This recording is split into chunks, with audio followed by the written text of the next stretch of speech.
This is Cy with S&S Outfitters. I'm the outfitter for the company.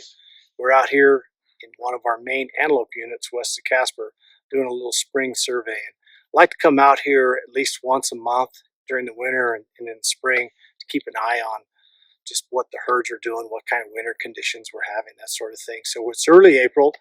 We're about 5-6 days away from getting a really good green up. We're right ahead of a snowstorm, which is really good. Wyoming gets a significant amount of its really important moisture in these spring snowstorms. So we got one coming in Saturday and Sunday, and I think it's going to be just timed perfectly. Surprisingly, the ground's a little dry. We just melted off a nice little snowstorm from 4 or 5 days ago, and it's already dried out. So it's perfect timing to get some more moisture. So what we're doing is trying to see if we've had any winter kill in this area, what kind of shape the antelope are in, what the horn growth is like. So far, I'm really happy with what I'm seeing. We're not finding any evidence of winter kill. We're finding antelope that are very healthy, which means that's going to equate to horn growth early. So antelope start growing their horns the minute they drop them the first week of December in this part of the world.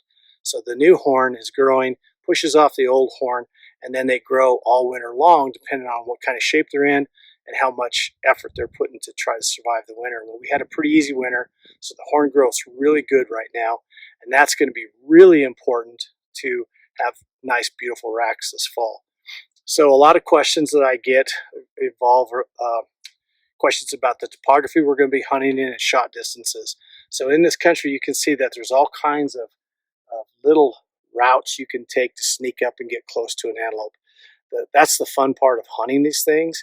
Is to spot one, and he may be half a mile away, and we figure out how we're going to get close to him to get a good, clean, ethical shot. We like to have shots between about 100, 150 yards to 300, 350 yards. Now, we get questions a lot about long-range shooting, and our philosophy is we're really not big fans of that. Our idea is to get as close as we can for a good, clean, ethical shot. And to me and to my guides, that's half the fun of hunting antelope, is that stalk.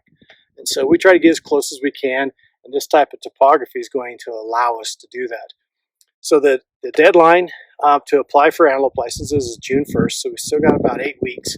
I know things are crazy out there right now, but if you've got any inclinations towards an antelope hunt this fall, you got some points you'd like to hunt one of these better areas, right? This will probably be your best chance of drawing some of these areas this year and going on a really quality hunt in the fall of 2020.